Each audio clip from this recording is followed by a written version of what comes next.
Dear students, I will send you the video number 1 of this lesson, Sectors of Indian Economy. This is the part 2 of the video.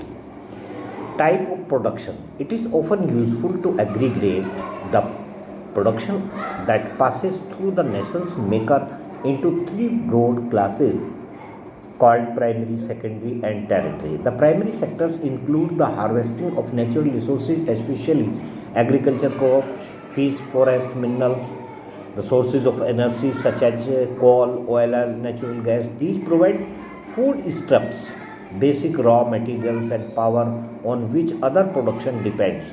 The secondary sector comprises all the manufacturing and construction. The tertiary sectors covers the production of all services such as transport, entertainment, personal services, commerce, retailing, government, finance or professions.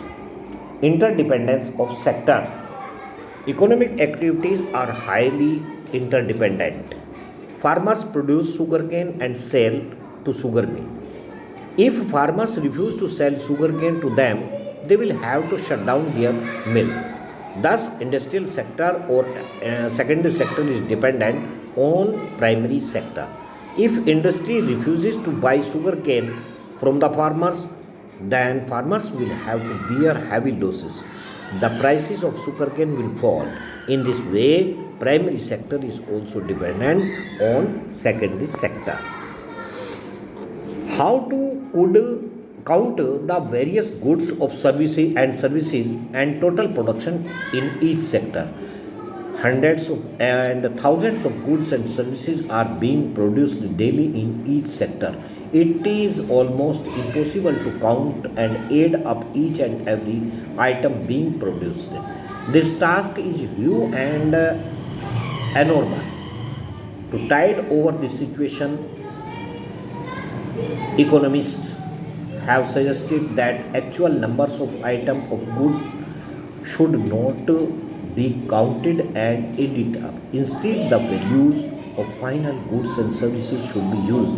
National income includes only final goods, not intermediate goods. Final goods, all goods which are meant either consumption by consumers for investment by firms are called final goods. They are finished goods means for final use. It is important to note that final use of a product is only the consumption or investment. Intermediate goods, all goods which are means either the further production, processing for resale in the same year are known as intermediate goods. The significance of distinction between final goods and intermediate goods lies in the fact that national income includes value of only final goods. Historical change in sectors, economic development and structural change. During the process of economic development as a result of the impact of investment in the hitherto neglected areas of production and relative importance of different sectors and sub-sectors is likely to undergo a change. This is referred to as structural change. In other words, a structural change studied in terms of the contribution of different sectors and subsectors is the variation over time as a result of economic development. As economic growth gathers momentum, the share of manufacturing and service sectors improve and that of agriculture declines. This is a natural consequence of the process of development. Three sectors classification: a primary sector, number 2 secondary sector, and number 3 tertiary sectors. This lesson you would read in 9th class. Similarly, a structural change in economy may also be associated with a change in the relative shares of organized and unorganized sectors, relative shares of the public-private sectors in the net domestic products. Government of India Economic Survey 2011 and 12 are central statistical organization are reported in RBI Handbook of Statistics in Indian Economic 2010 to 11. Relative share of these sectors.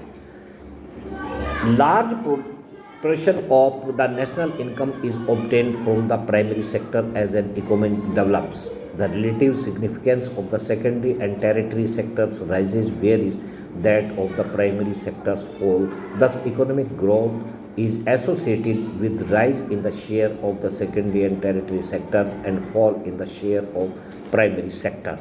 After an average annual average about to 3% in the first 5 years of new millennium starting 2001 to 2 growth of agriculture at only 2.7% in 2006 to 7 on the base of 6% growth in the previous year is a cause of concern. What is service sector? We know that development in economy of a country depends upon its level of rate of growth.